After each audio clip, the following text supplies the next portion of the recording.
Hey guys, today I want to talk with you about how I lost $20,000 within one day. Yeah, seriously, within just one simple day. And this is all affected by bad money habits. And this is what I'm going to talk about today. But here's the thing, that the real truth about money habits lies in its wrong framework. So basically, when you're trying to find yet another magic formula or magic pill that will help and save you, the problem is that you can use the same ChatGPT or just go to, I don't know, YouTube timelines and watch all this like time codes and see like, okay, so I know right now 100 different money habits. But I have a question for you. Is it really gonna help you? So knowing all these like 100, 10, 15, 20 different money habits, is this really gonna save you from being poor and broke? Really? The problem is that many of you are trying to grab the information as fast as possible. And this is a real problem when it comes to money making. Because the thing is that when we're talking about money, it's about systems. So habits, it's about systems. And if you know, like you have to save 10% of your income to not being broke, you're saying like, yeah, okay, it's pretty cool. And what should I do with that? The problem is that this money habit or this problem does not resonate with you. So like you're not feeling anything inside yourself that you have to do something, that you have to take those actions. And this is the biggest problem of any kind of videos on YouTube, TikTok, Instagram, whatever.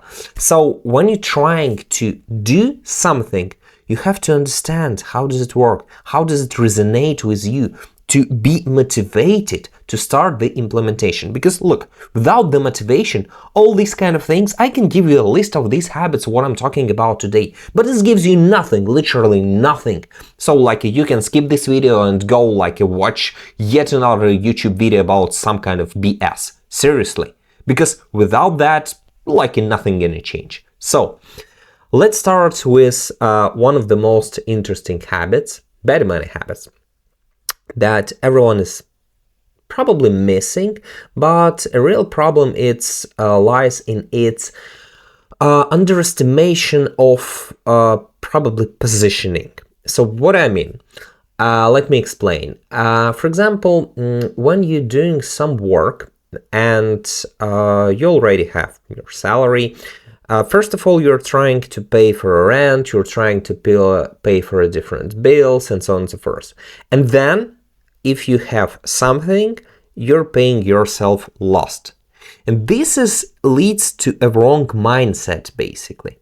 Because the problem with this specific money habit is you have to shift the focus from everyone else to you first.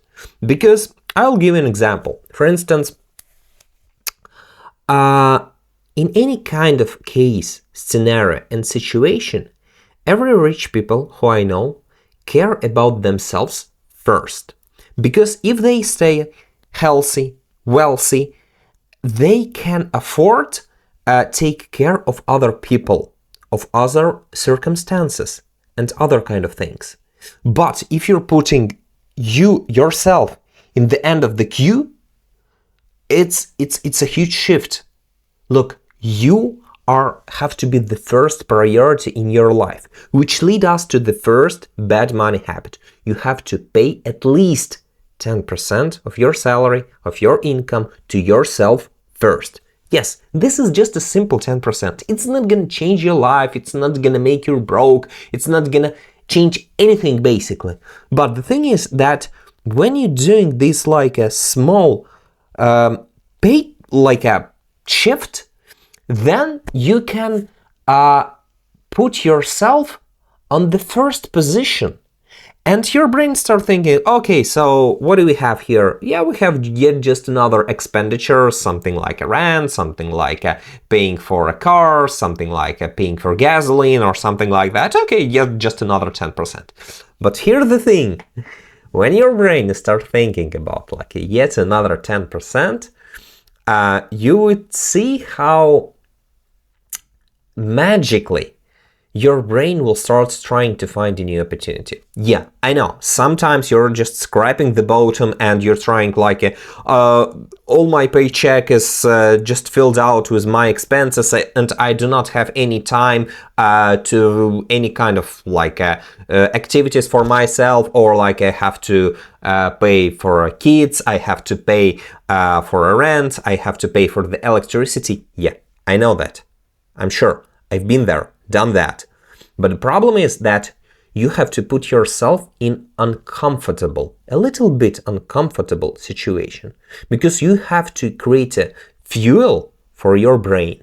And because your brain is not something like which will think like, oh, I cannot do anything. No, no, no, no, no. Your brain is the best thing in the world. It will start immediately trying to find some kind of opportunities to replace this 10% with something else. Because when you're shifting and when you're putting yourself in really uncomfortable situation, you can start thinking about finding new opportunities. I'll give you an example. A few years ago, I've started implementation of this money habit. And I have a friend, he is a pretty damn good marketing expert. And one day I had a conversation with him and he said something like, hey, Dennis, look, right now I'm fully into crypto and right now it's bear market. So what you think about buying some crypto? Because I think in 1 or 2 years we will grow significantly. And I thought something like, yeah, maybe should I or should not? But I already have this like a savings. And I said, yep, who cares? Let's give it a try. In 6 months, I think you remember this like a bullish run of the Bitcoin to 60 grand or something like that. And I managed to triple this income that I invested. It was a really, I would, just to be honest to say, stressful journey, but at the end of the day, like a tripling income. Yeah, I'm not a guru who can like make a 10x or 100x. No. I'm not of those guys. But at the same time, it was really a great feeling, which leads me to a really, really interesting thing. So when you have savings, you can start making an investment. And this is the second bad money habit. You have no savings at all. So literally, like the problem is that when you have the opportunity to do something, you're just losing this opportunity. And guess who's guilty in this situation? The problem is that when you're trying to do some savings, you have to do this regularly. It have to become your habit. So just do those savings regularly. And then when the next opportunity will come up, you would be able to jump into it and double your income, triple your income, start a new business, I don't know, buy a new car. Because the biggest problem is, I think you remember those crises back in 2008. So like a crisis which came from America to us. Anyway, and many people didn't have enough funds to start buying real estate. This was the problem, because it was a real estate cycle.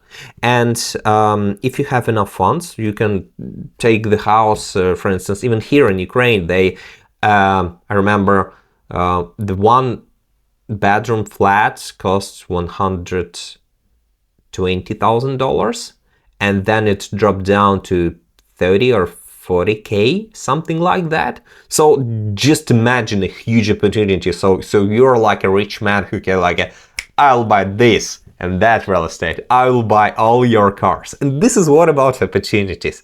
Because like when you have savings, you can buy something. Look, I know not all of you are like a super rich multimillionaires that could like that purchase a real estate. But the same thing is related to a crypto. The same thing related even to, I don't know, some kind of courses and things like that. Trainings or any other opportunities that you may find down the road. So your goal is to shift from avoiding savings to creating savings. This 10% can help you with that. So if you want to learn more about habits, business, AI, productivity, join me on my Telegram. Link in the video description below. Next bad money habit, it's working with debt. The main problem is that many people underestimating the power of debt and they are using it not properly. Let me explain. So most of the people out there is using the debt to purchase, I don't know, like real estate, new houses, a new car, some kind of like a TV, new iPhones, and so on and so forth. But the problem is when you're working with debt, you're putting yourself in very, very dangerous position when you have to return much more money rather than you take. But this is not the problem at all. The real problem comes into value. So you're just purchasing a not valuable asset at all, which means that in the long run, this is not vital strategy at all. Because the thing is that you have to shift your focus from purchasing like bad assets to purchasing good assets. I'll give you an example. Let's say, imagine how many times in the past a negotiation skill helped me earn like a 10 grand, 20 grand, 100 grand, and so on. I can't even count. Just one negotiation skill from sales and marketing. So I highly recommend to you, yes, to you, use the debt as the opportunity to purchase the right assets. Because the skills, for example, you can go to a programming and learn the programming, and programming in the long run will give you much more money. You can learn how to do something. In the long run, it would be a huge opportunity for you. But if you will start, say, I don't know, purchasing yet another furniture for your house, is it reasonable debt, really? So the thing is that when you're working with debt, you can use debt, but do not use a debt for a dead, basically, assets which are not going to generate money for you. Use a debt for your skills, for purchasing a trainings, because one of the great things that you can learn, it's like pushing a salesman for some kind of yet another discount. And this is the skill. And imagine how much money this one specific skill can save you during your entire life. Look, I'm talking about 30, 40, 50 years of your life. Just one specific skill. Just talk about discount. Talk properly. Use a proper trigger, something like that. Can you make a discount for me? Yep. I don't know. If they're not doing a discount for you, you can say like, okay, I'm leaving. But you're not leaving at all. So like just one skill. It can save you tons of money. And you can get this skill using a debt. Few more words that I wanted to say about second habit, not having savings. The thing is that why it's so important, because when you have savings, you're putting yourself into a winning position. Because sometimes crises are happening, like you can quit your job, you can be fired, you have a procrastination or like some kind of internal crisis, you can start a new business, but this saving thing will help you survive during this period of time. And when you have enough money in your savings, you can purchase a really cheap asset. So like this is a really great thing. Next, let's talk about next bad money habit that many people is trying to avoid. It's they just prefer to ignore tracking of their finances. Seriously. So the main problem is, how can you make the estimation where you want to go if you do not know your starting point? Because most of the people out there is just like, I will pay for a Netflix, HBO subscription, I will buy like a 5 new iPhones this year, I will make a really expensive gifts and so on and so forth. I will do traveling, I will do this, I will do that.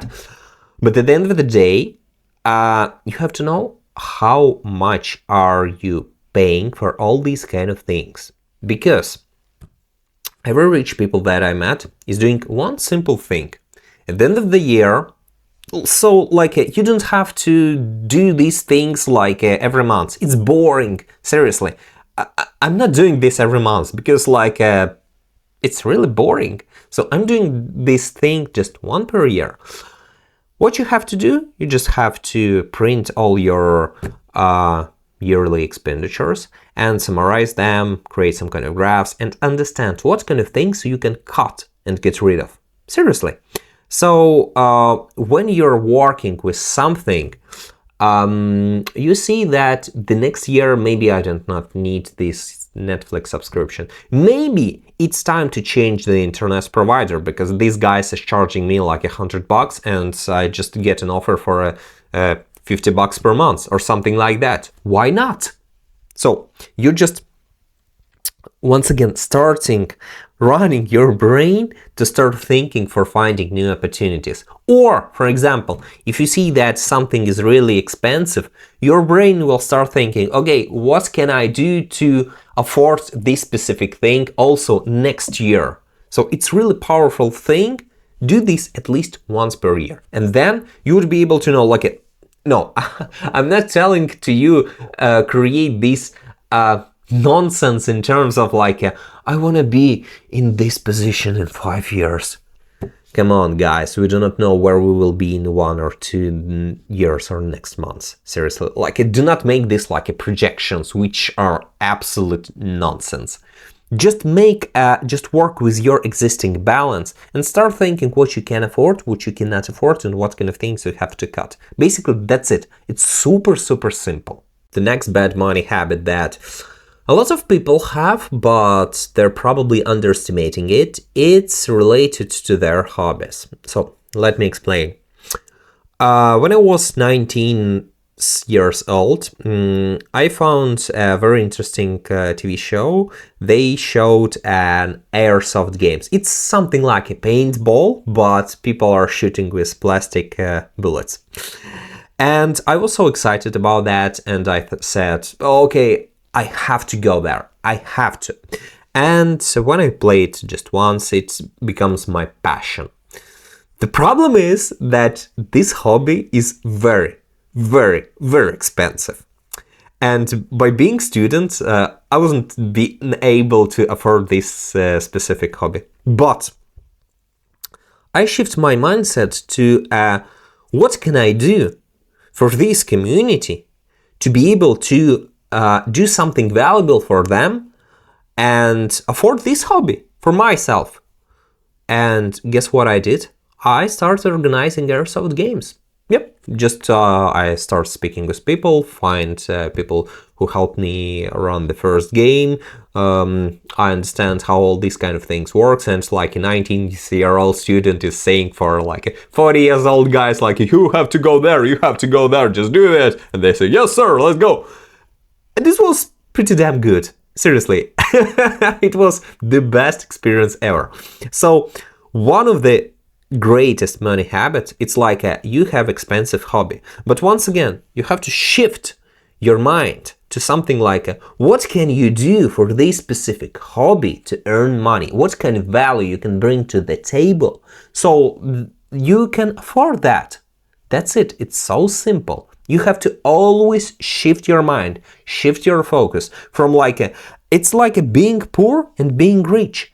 It's about mindset. And this is one of the things that I want to give you today, because it's the mindset and the framework. The framework, you have to always do this shift, and you have to implement these kind of things day by day. Because when you're starting a new money habit, it have to be with you your entire life, unless you find something much more valuable, which you can use and replace this specific money habit.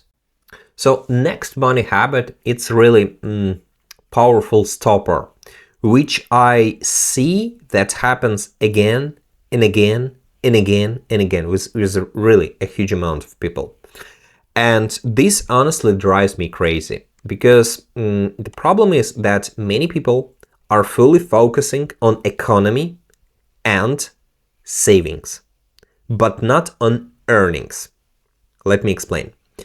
So let's say your salary 10 grand per month, 120 grand per year, and you're just earning like $1,000 per month, just doing this like a 10% saving.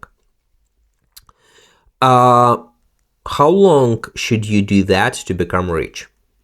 100 years? 1,000 years? Something like that, right? And then I will become a millionaire when I have a big beard and I'm a grandpa. Yeah, now I'm a millionaire. I have bad news for you. We are not gonna live forever. Yeah, this is the biggest problem.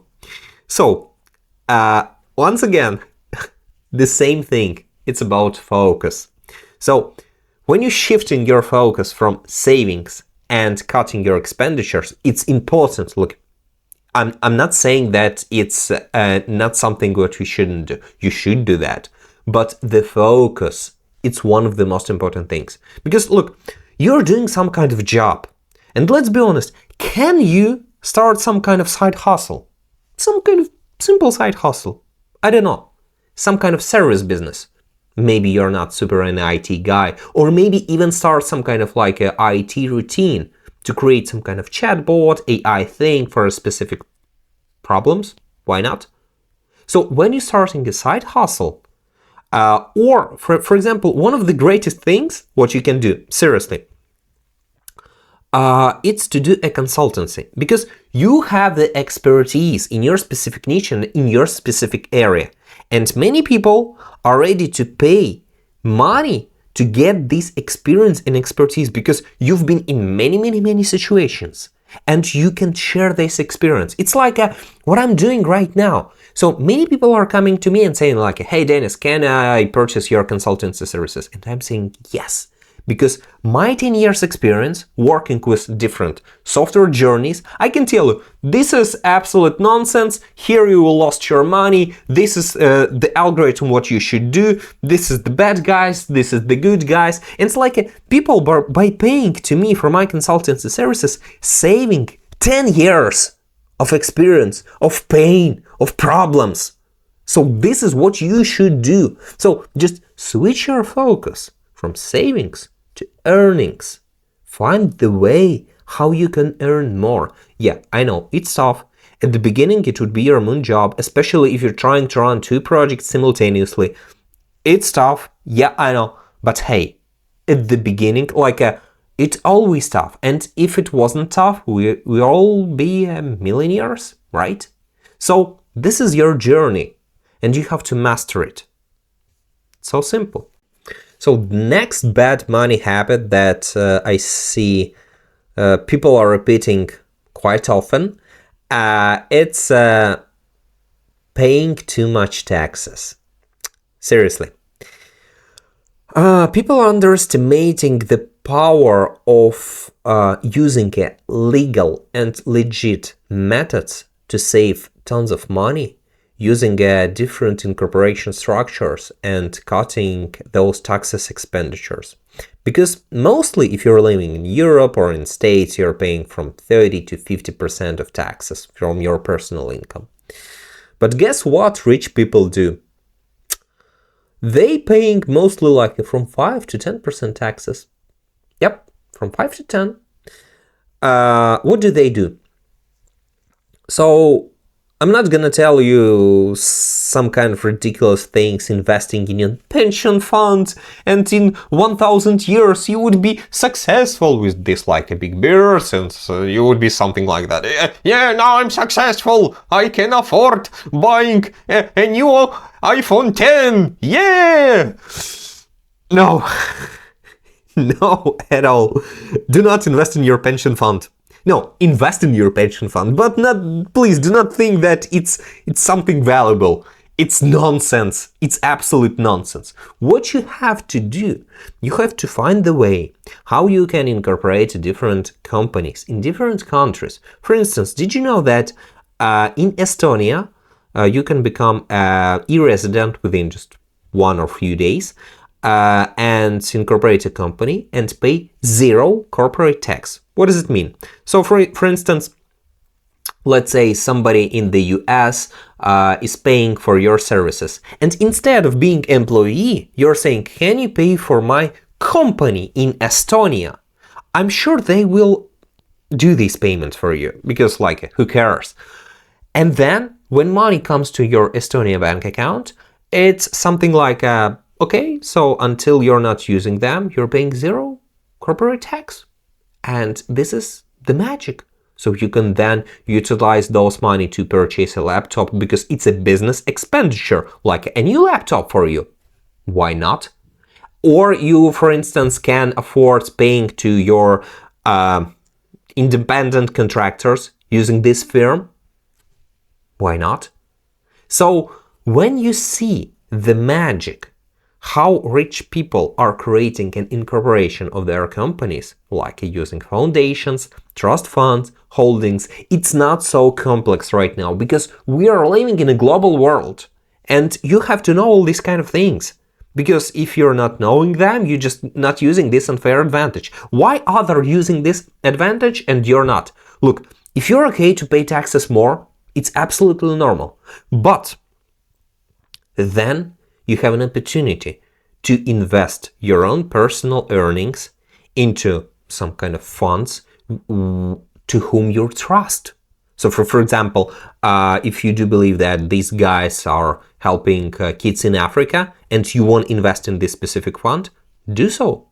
Why not? Then you're just fully in control of your money. Okay, so the next bad money habit is to wait and wait and wait and wait until something will come and do nothing with investing.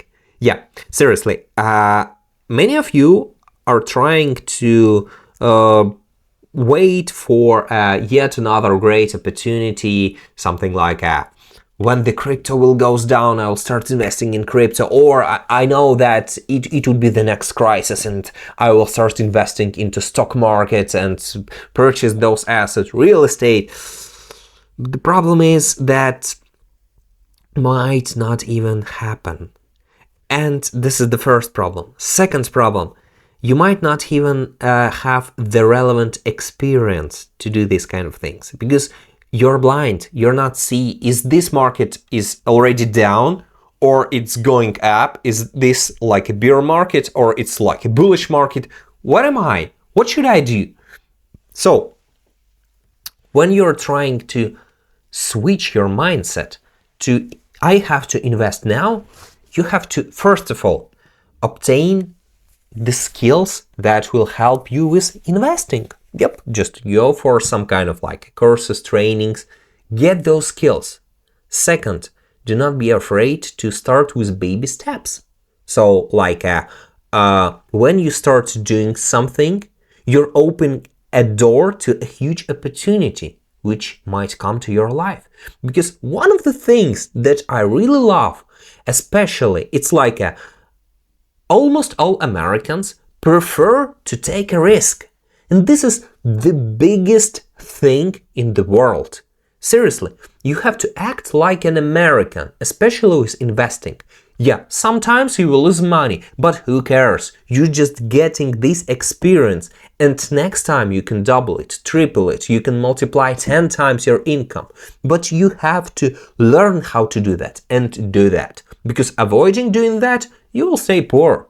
You will stay at the same position where you are. So like, I'm not a crypto expert, but I take this chance and I tripled my income. Not so bad, right? And you can do the same. Just take these baby steps and start investing. And now, the habit that cost me $20,000 twice. So, one of the biggest problems that I face, it's like You know, when you are already running a software agency or some kind of business, you may say like, oh, I've just get a client's request and I have enough time to prepare the answer or something like that.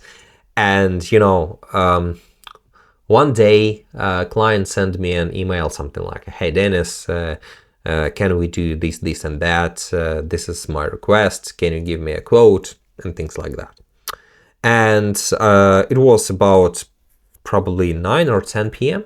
I was exhausted and I said like, yeah, okay, sure. Like I will go back to this guy probably tomorrow in 1 p.m. or something like that.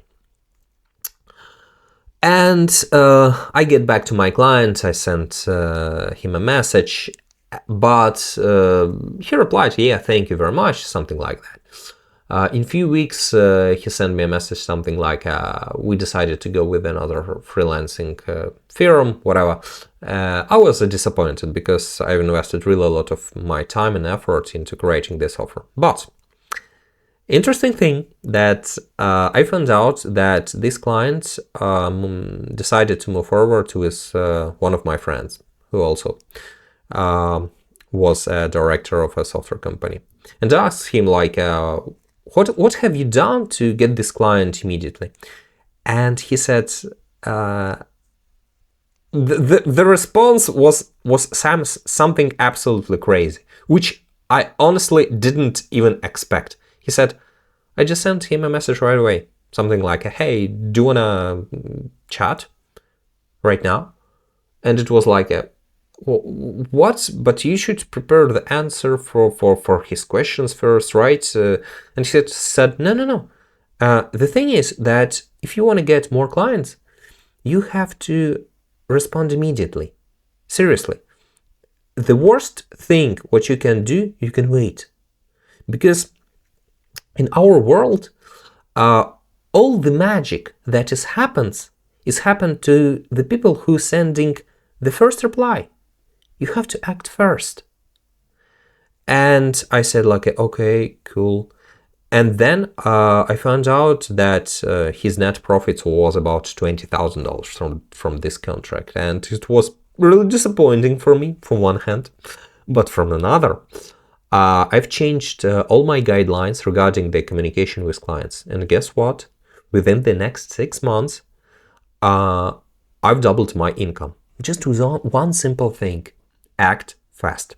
And this is the money habit, because if you're acting slow like a turtle, you're not gonna be able to get all these clients. You have to always act fast. And second thing, it's like a bonus. If you are planning to do some kind of hustle or routine, the worst money habit that you may have, it's not signing a contracts with clients. Because I remember we've done a job for one client and he owns us $20,000. And guess what? So like in the first month, he paid the full amount. And after the second month, he said like, thank you very much, have a great day, goodbye. It was a bad experience.